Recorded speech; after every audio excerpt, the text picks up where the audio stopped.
The microphone crackled, and the auditorium of 200 employees fell into deathly silence. Every eye locked onto me as the CEO's son stood on stage and shouted, "You're fired, effective immediately." He thought he'd won, standing there with that smug grin plastered across his face. But he had no idea that in just minutes, his family's entire empire would collapse at a rate of $250,000 per minute. And it all started with me walking toward that glass door.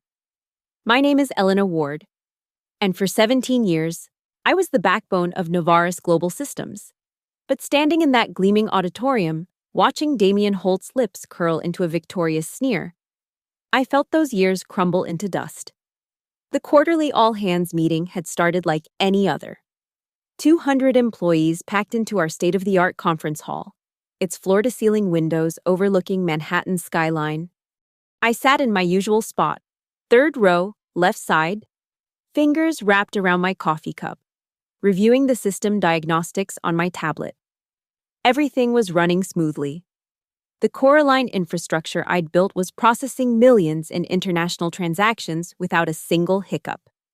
Then, Damien took the stage. At 32, the CEO's son carried himself with the kind of arrogance that only inherited power could buy.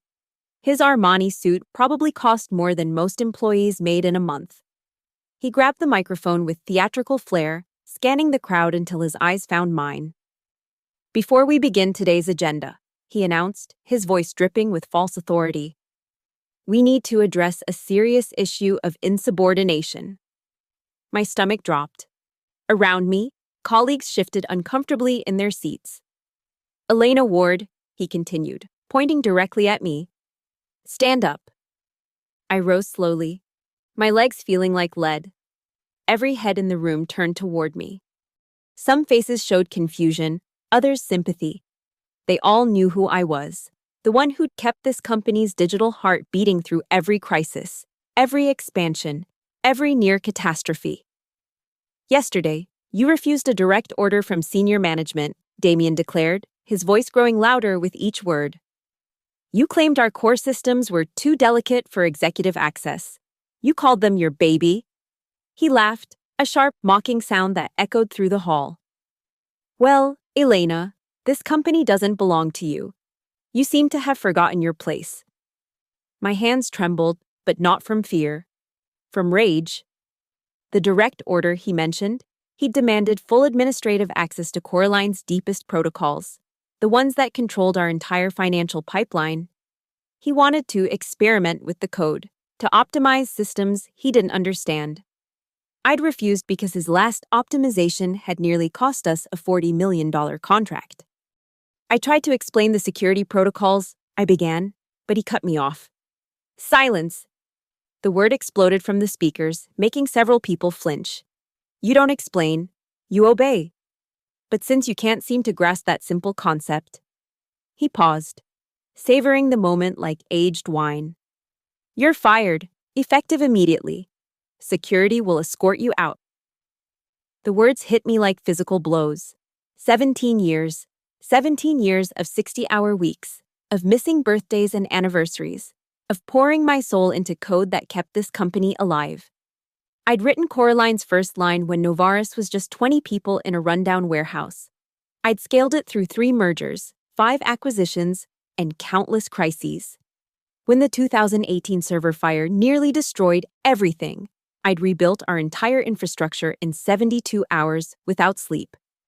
2 security guards appeared at the edges of my peripheral vision, moving down the aisles toward me. My colleagues sat frozen, some with mouths agape, others looking away in second-hand embarrassment. I saw James from IT shake his head in disbelief. Maria from accounting had tears in her eyes. "This is a mistake," someone called out from the back. "Elena is the system." Damien's face flushed red. "Anyone else want to join her?" The room fell silent again. As the guards reached my row, I gathered my tablet and phone with steady hands, though inside I was screaming. The walk to the exit felt like miles. Each step echoed in the silence, 200 pairs of eyes following my path. Some looked pitying, others shocked. But I caught something else in a few faces: fear. They knew what I knew. They understood what Damien didn't. Novaris Global Systems ran on code I'd written, architecture I'd designed, security protocols I'd implemented. And deep in that code, woven through 17 years of development, were fail-safes that recognized one thing above all else: my biometric signature. As I reached the glass doors, I turned back one last time. Damien stood triumphant on stage, basking in his power play. His father, CEO Arthur Holt, watched from the VIP section, stone-faced and silent. "Your ID badge, please," one guard said quietly, almost apologetically. I unclipped it from my blazer, handed it over, and walked through those doors for what should have been the last time. Behind me, the first monitor flickered. The elevator descended in silence, but my mind raced back through 17 years of memories, each one a testament to what I'd sacrificed for Novaris Global Systems. I remembered my first day in 2007, walking into that cramped warehouse on the outskirts of Newark. Arthur Holt had just mortgaged his house to keep the company afloat. There were 19 of us then, working on folding tables from Costco. Our server room, a closet with a window AC unit duct taped to the wall. Arthur had hired me straight out of MIT, desperate for someone who could build what he envisioned, a payment processing system that could handle international contracts seamlessly. "Elena," he'd said then, shaking my hand with both of his, "help me build something that matters." And I did. While others went home at 5, I stayed until midnight, then past midnight, then through dawn. I lived on vending machine coffee and gas station sandwiches, writing code in a language I'd partially invented because existing frameworks couldn't handle what we needed. Line by line, function by function. I built Coraline from nothing. I remembered Christmas Eve 2009, sitting alone in the office while my family celebrated 3 states away. The system had crashed during a massive transaction for our first Fortune 500 client. Everyone else had gone home, but I stayed, debugging through the night. By morning, I'd not only fixed it but rebuilt the entire error handling protocol. That contract saved the company from bankruptcy. Then there was March 2014, the night my father had his heart attack. I was in the hospital waiting room when my phone exploded with alerts. A competitor had launched a cyber attack during our IPO announcement. With my laptop balanced on a plastic hospital chair, my father in surgery 20 feet away. I coded new security protocols in real time, my fingers flying across the keyboard while tears streamed down my face. I saved the IPO and my father survived. But I sometimes wondered which one I'd prioritized in those crucial hours. The Coraline system became my child, my creation, my life's work. Every algorithm bore my signature style: elegant, efficient, unbreakable. I'd written custom encryption protocols that the NSA had tried to buy. I'd developed predictive load balancing that could handle Black Friday traffic without a hiccup. When blockchain became the buzzword everyone threw around without understanding, I'd already integrated a hybrid model that actually worked. Meanwhile, Damien Holt had joined the company in 2016, fresh from his 3rd attempt at business school, Daddy's money finally buying him a degree.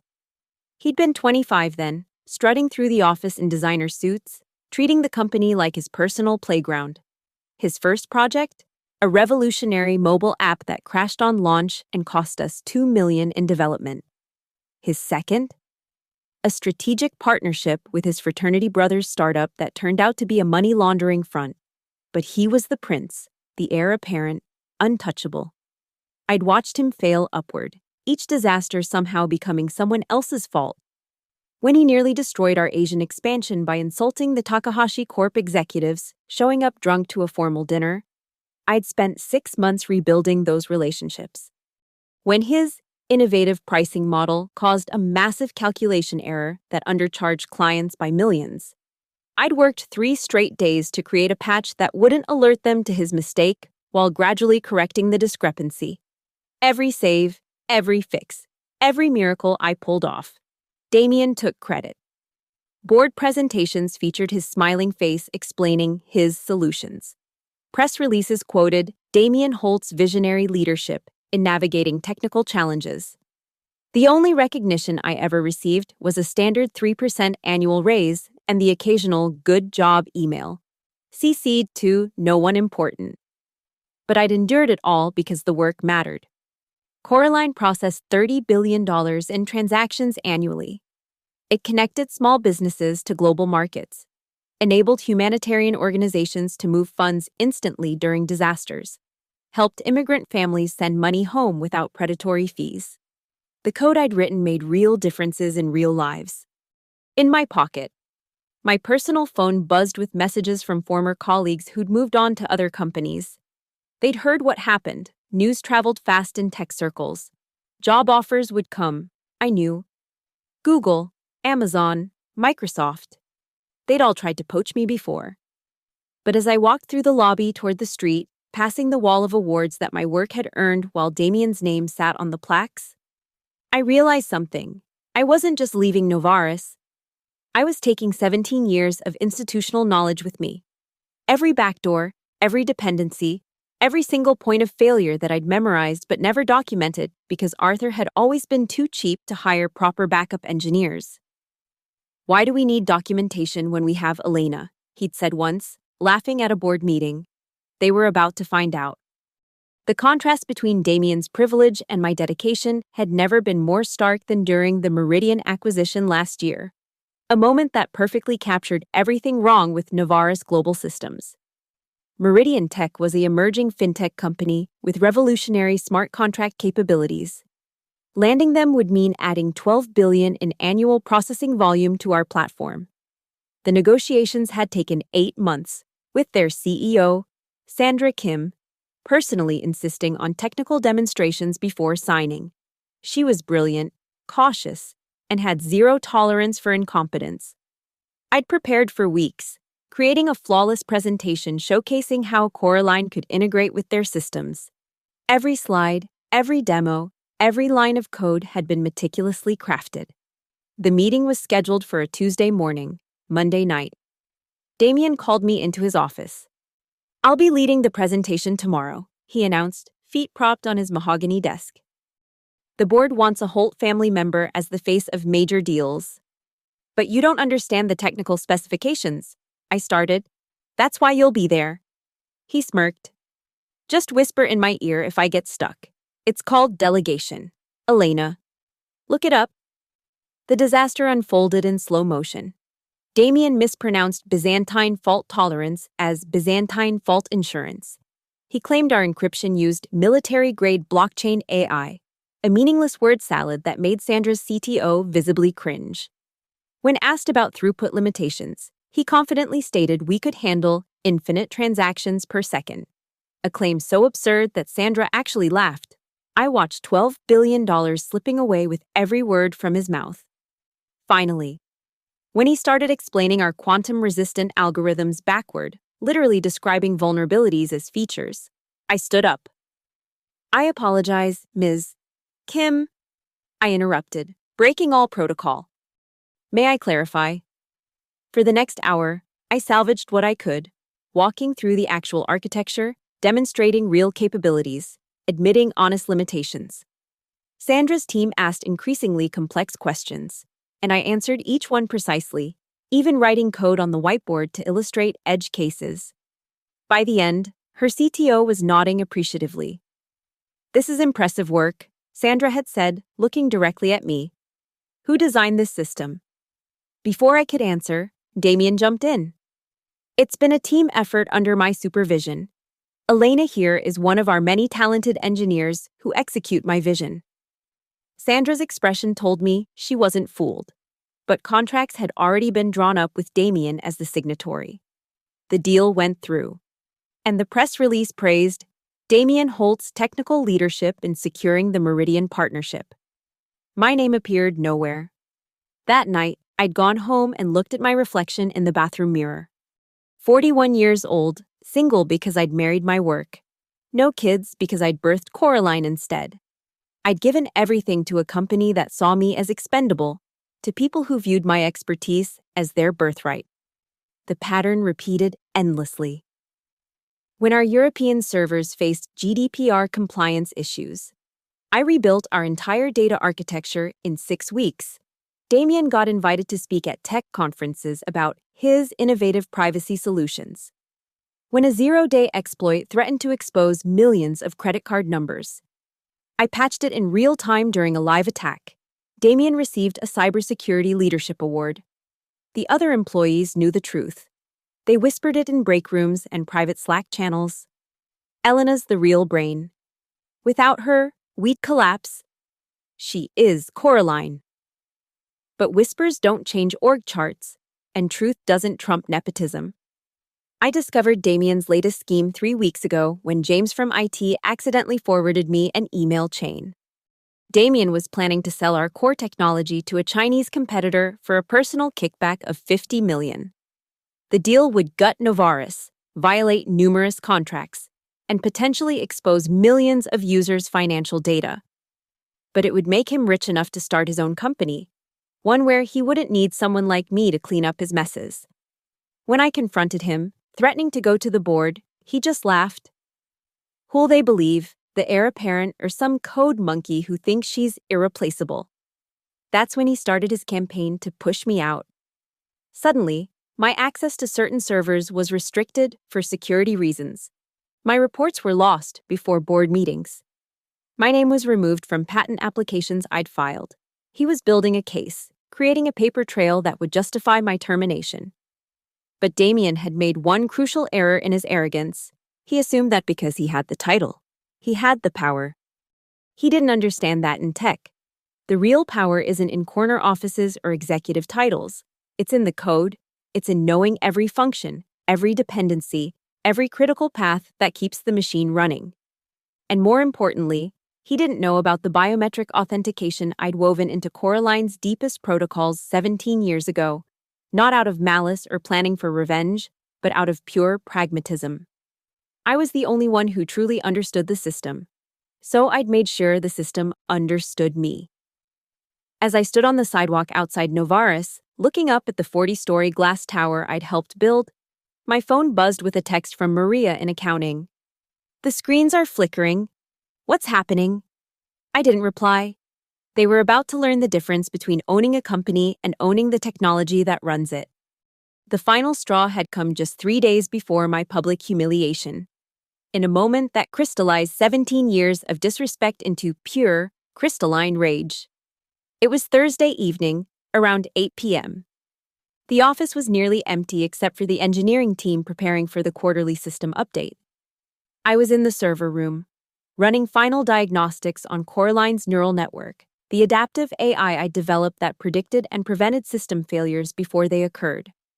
This was my masterpiece within a masterpiece. 5 years of research compressed into algorithms that learned and evolved. Damien stormed in, his face flushed with alcohol from whatever executive dinner he'd attended.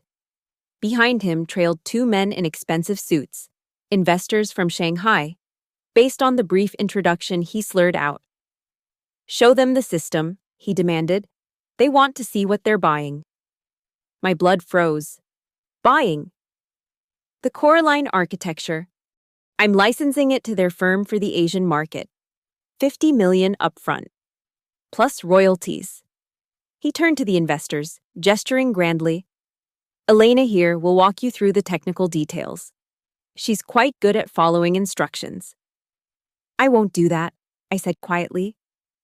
Coraline contains proprietary encryption that interfaces with federal financial systems. Licensing it internationally would violate. "You'll do whatever I tell you," Damien snarled, stepping closer.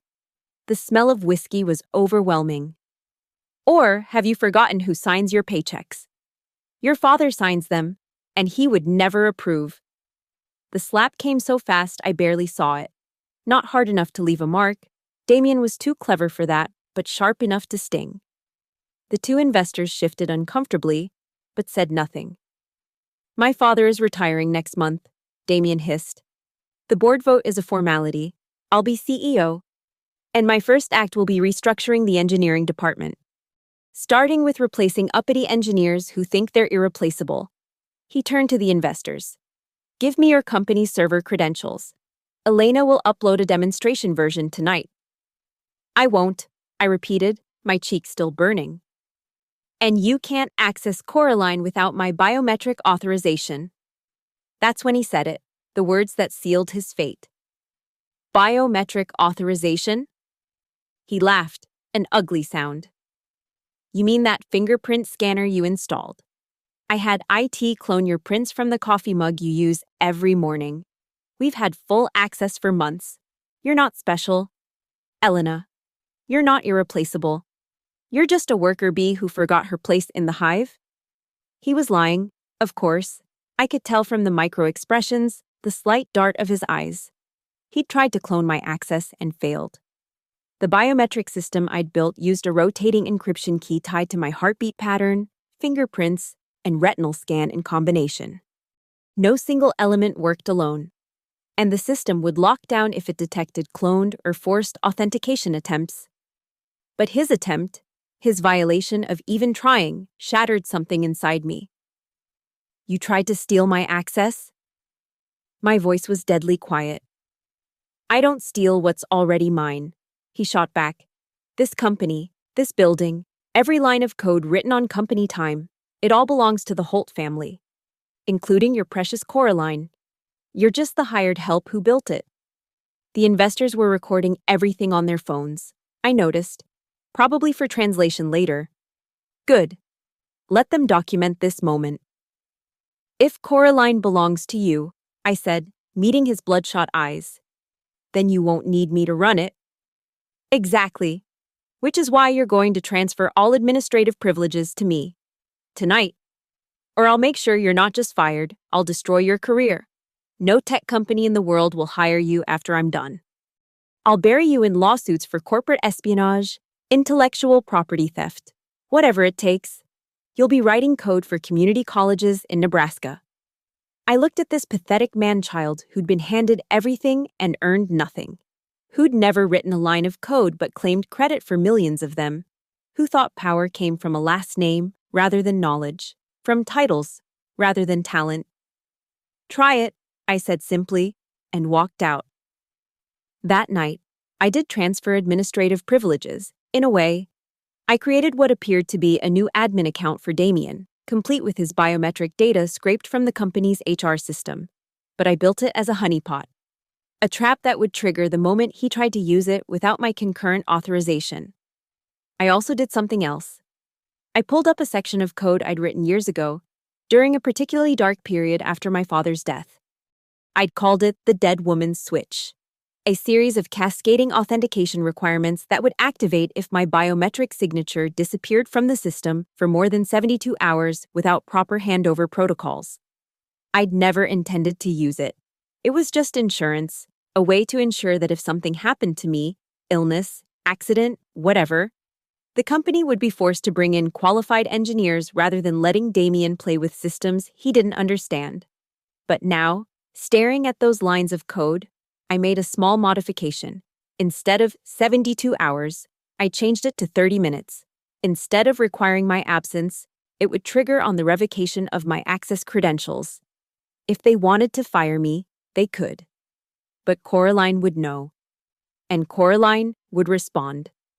I submitted the code changes at 11:47 p.m., buried in a routine update packet that would look like standard maintenance to anyone reviewing the logs. Then I went home, poured myself a glass of wine, and waited for Monday's all-hands meeting, where Damien had already scheduled his big power play. He thought he'd won the game.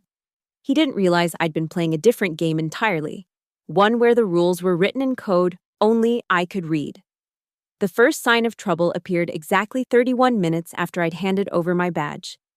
I was sitting in my car in the parking garage, watching the Novaris building through my rearview mirror, when my personal phone lit up with messages from former colleagues still inside. Elena, something's wrong with the systems.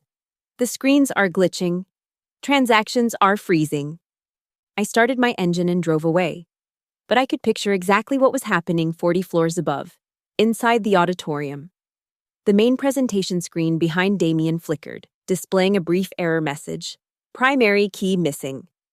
It vanished so quickly that most people assumed it was a minor glitch. Damien, still basking in his power play, didn't even notice. Now, let's continue with our quarterly review, he announced, clicking his presentation remote with theatrical flair. Nothing happened. He clicked again.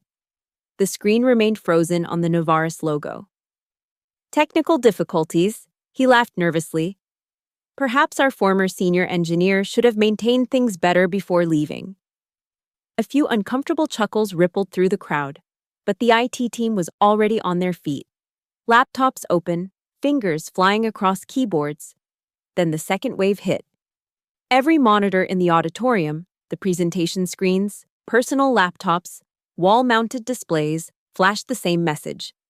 Authentication failed, primary key missing. James Fermit stood up, his face pale. Mr. Holt, we're losing transaction processing capabilities. The payment gateway is refusing connections. So fix it, Damien snapped, his confidence beginning to crack. We're trying, but... James's fingers trembled as he typed. The system isn't accepting our admin credentials. It keeps saying original key missing. From my car, now 5 blocks away, I got a call from Maria in accounting. I let it go to voicemail. Back in the auditorium, the situation was deteriorating rapidly. The error messages were spreading like digital wildfire through Novartis's infrastructure. The Tokyo office reported their systems frozen. London couldn't process morning transactions. São Paulo's entire network was locked. What do you mean, original key? Damien demanded, storming over to the IT section where 5 engineers huddled around their screens. The Coraline system, James explained, sweat beading on his forehead. It's requesting biometric authentication from Elena Ward. Without her active credentials in the system, it's initiating a progressive lockdown. That's impossible, Damien shouted. I have full admin access. I cloned her.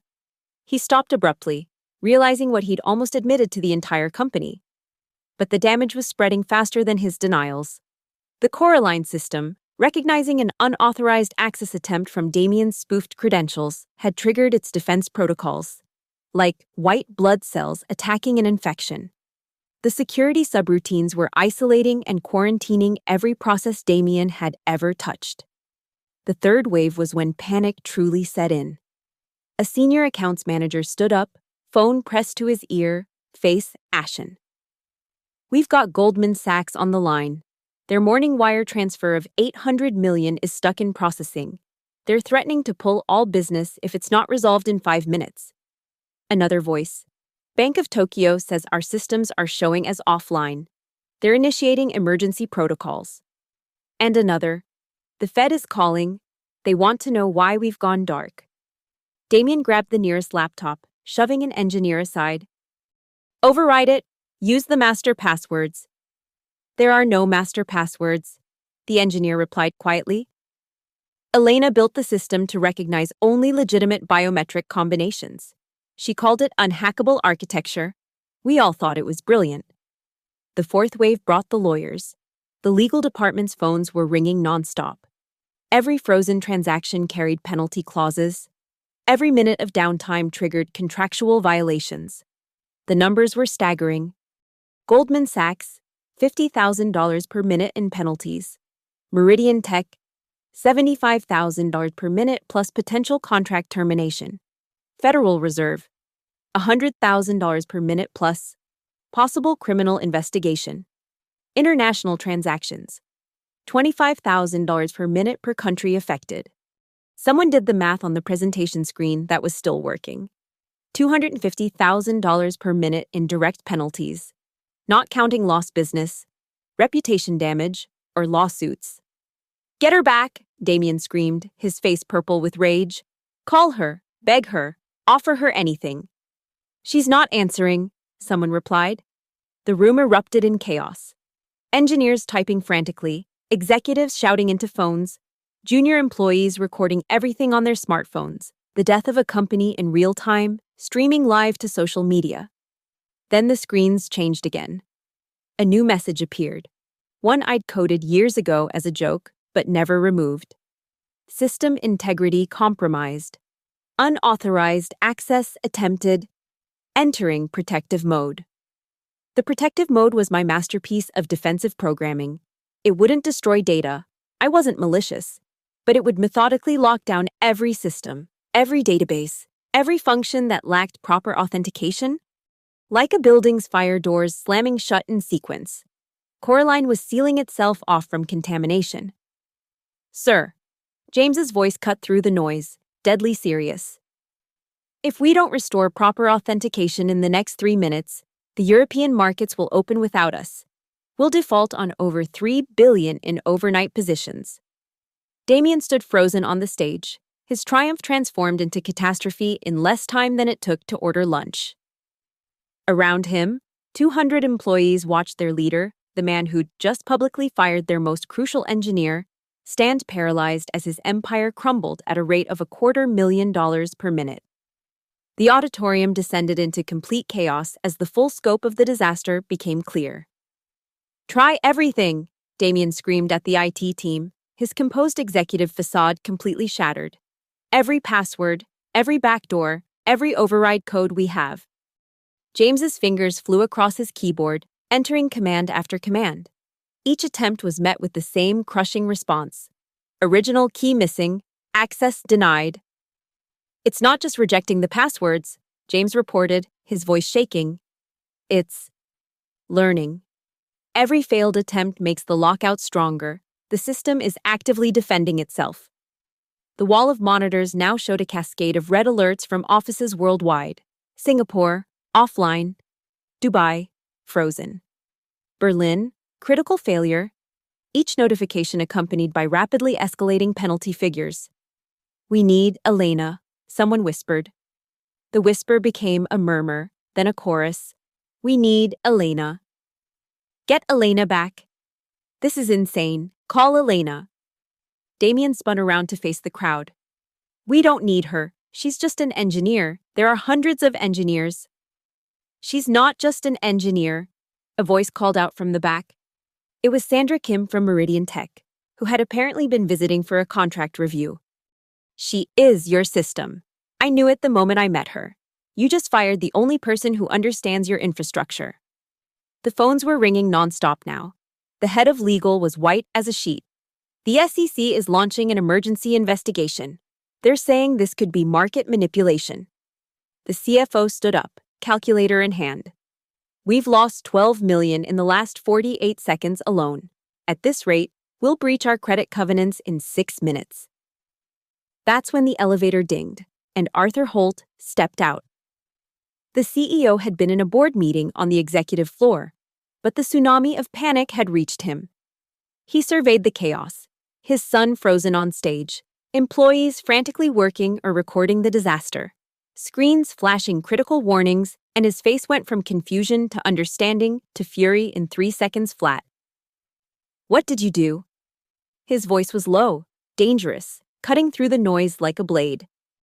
"Father, What did you do?" The room fell silent except for the continuous pinging of error messages. "I fired Elena Ward," Damien said, trying to salvage some authority.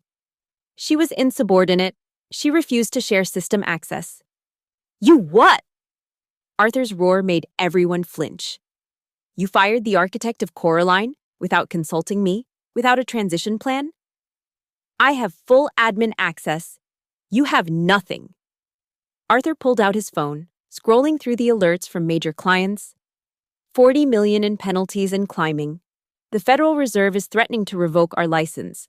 Meridian is invoking their emergency termination clause. He turned to the IT team. "How do we fix this?" James swallowed hard. "We need Elena Ward's biometric authentication. The system is designed to recognize her as the primary administrator. Without her, we're finished." Arthur's voice was hollow. He looked at his son with disgust. "You arrogant fool. You've destroyed everything I built because of your ego." "We can sue her," Damien protested desperately. "Force her to fix it. She sabotaged us." "She didn't sabotage anything," James said quietly. "I've been reviewing the logs. This is a standard security protocol that's been in place for years. It's documented in our disaster recovery plans, the ones you never read. If the primary architect's credentials are revoked without proper handover, the system locks down to prevent unauthorized access. It's actually brilliant." then override it. We can't, James shouted, finally losing his composure. Don't you understand? Elena Ward built this system from scratch. Every line of code has her signature. The biometric authentication is woven into the quantum encryption at the kernel level. It would take a team of engineers months, maybe years, to untangle it. And we have... He checked his screen. About 4 minutes before complete market failure, Arthur pulled out his phone and dialed.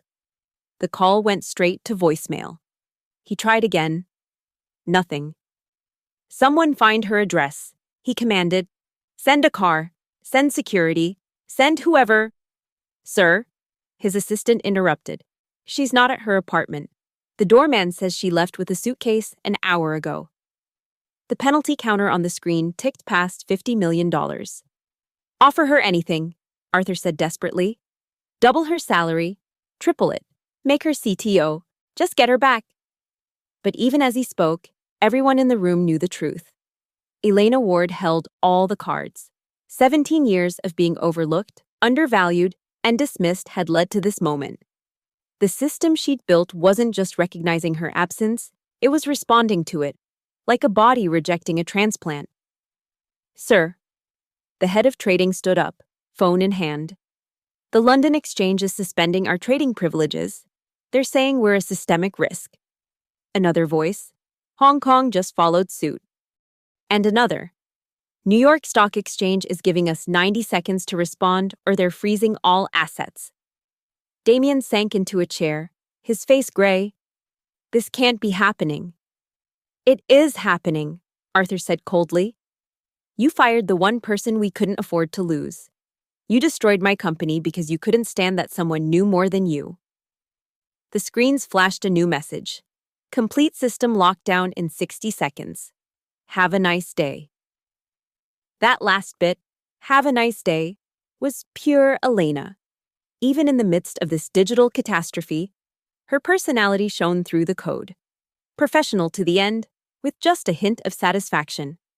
The countdown timer on the screens ticked down. 45 seconds. 30 seconds. 15 seconds.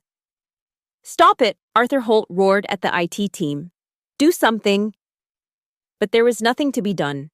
The engineers had stopped typing, their hands frozen over keyboards as they watched their digital empire collapse in real time. 10 seconds. Dad, Damien started. Don't you dare speak. Arthur cut him off, his voice lethal. You're finished. The board will have your head for this. 5 seconds. Then something unexpected happened. The countdown paused at 3 seconds. A new message appeared on the screens. Biometric signature detected, awaiting authorization. Everyone spun around, searching for Elena. Had she come back? Was she in the building? But I wasn't there. I was sitting in the first-class lounge at JFK Airport, my laptop open, watching everything through the security cameras I still had access to. A little back door I'd built for system monitoring that no one else knew existed. My finger hovered over my laptop's biometric scanner. One touch. And I could stop this. One touch. And everything would return to normal. The part of me that had given 17 years to this company wanted to press it. But then I saw Damien's face on the screen, still arrogant, still uncomprehending of what he'd done. And behind him? Arthur? Who'd let this happen? Who'd allowed his son to terrorize employees for years while taking credit for their work? I pulled my finger back. The countdown resumed. 2, 1, 0. Complete system lockdown initiated. Coraline entering hibernation mode. Every screen in the building went black simultaneously. The lights stayed on. I wasn't a monster. But every computer, every server, every digital system powered by Coraline simply stopped. The silence was deafening. Then the human chaos erupted. We're offline globally, someone shouted. 900 million in frozen transactions. The Fed is freezing our accounts. Meridian just announced they're suing for breach of contract. Arthur grabbed his son by the collar, dragging him toward the exit. You're going to find her. You're going to get on your knees and beg her to come back. And if she refuses, you're going to keep begging until she agrees. She can't do this, Damien protested. It's illegal. It's sabotage. It's not sabotage, the head of legal interjected, reading from his phone. I'm looking at Elena Ward's employment contract. Section 47B explicitly states that her biometric signature is integral to system security and that termination without a 90-day transition period could result in system instability. You violated the terms by firing her without notice. Moreover, he continued, his voice growing colder, I'm seeing here that you attempted to clone her biometric data without authorization. That's a federal crime. Mr. Holt, computer fraud, identity theft, corporate espionage, take your pick. The room erupted. Employees who'd been silent for years found their voices. He's been taking credit for our work. Elena built everything. We all knew this would happen. He destroyed the company. Arthur looked around the room, seeing 200 employees united in their fury, not at Elena, but at his son. The very people who'd made Novaris successful were ready to revolt. Elena Ward, he announced loudly, is hereby reinstated with full privileges. Whatever she wants, salary, position, benefits, she gets. Too late for that. Sandra Kim from Meridian spoke up. She's already gone. And frankly, after what I just witnessed, Meridian Tech would be happy to offer her a position. Chief Technology Officer, 7-figure salary, full autonomy. We know value when we see it. Other voices joined in. Goldman would triple whatever you're paying her. Morgan Stanley has been trying to poach her for years. Hell, she could start her own company and we'd all invest. Arthur's phone rang. He answered it on speaker. He had nothing left to hide. Mr. Holt, a cold voice said. This is Director Stevens from the SEC. We're launching a full investigation into the system failure at Novaris. We'll need all documentation, all communications, and all personnel files. Additionally, the Federal Reserve is considering revoking your license to operate in financial markets. You have 1 hour to provide a remediation plan. The line went dead. Arthur looked at the devastation around him. His son's arrogance had triggered a cascade that would likely destroy Novaris within days. Clients were fleeing, regulators were circling, and the one person who could fix it all was gone. Find her, he said quietly to his security chief, whatever it takes. But I was already boarding my flight to Zurich, where 3 major banks were eagerly awaiting my arrival to discuss a new kind of financial infrastructure, one where the architects were valued as highly as the executives. Behind me, Novaris continued its death spiral. The screens remained black.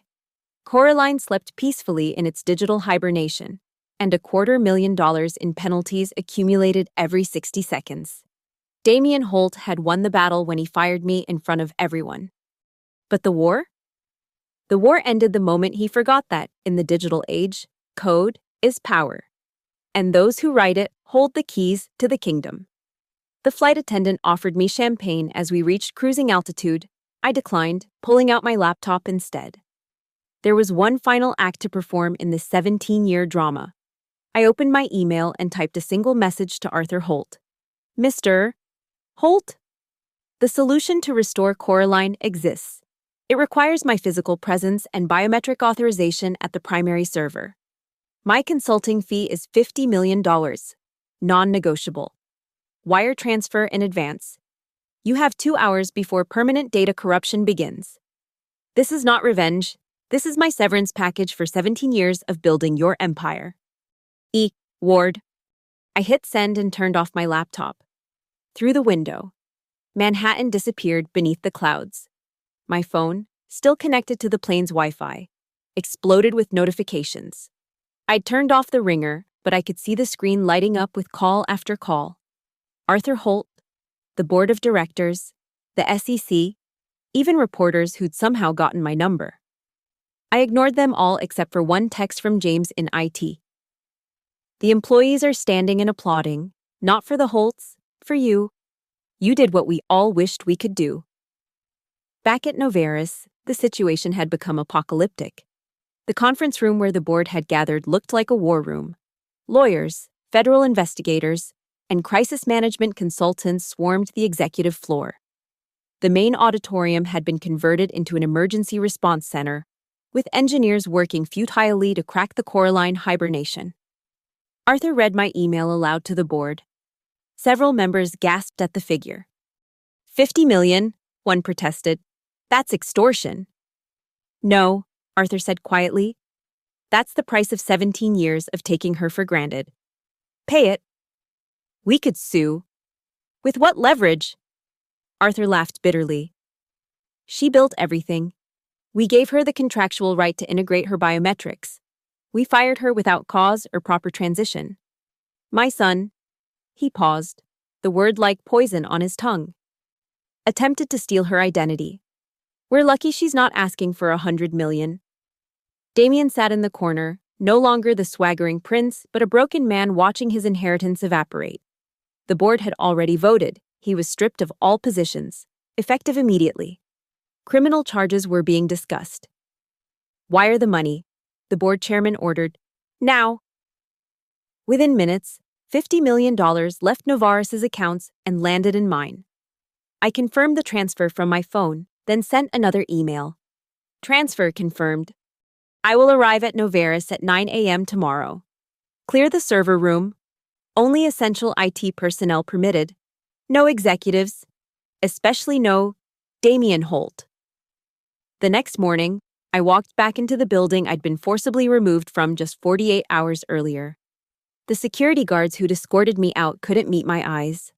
The lobby was packed with employees who'd come in early just to see me return. As I walked through, something unexpected happened. Someone started clapping, then another person, and another. Within seconds, the entire lobby erupted in applause. Not mocking, not sarcastic, genuine, heartfelt appreciation from hundreds of employees who understood what I'd done. I'd stood up to the system that had oppressed us all. Thank you, Elena, someone shouted. You're our hero. We knew it was you all along. I nodded, maintaining my composure, but inside, something healed.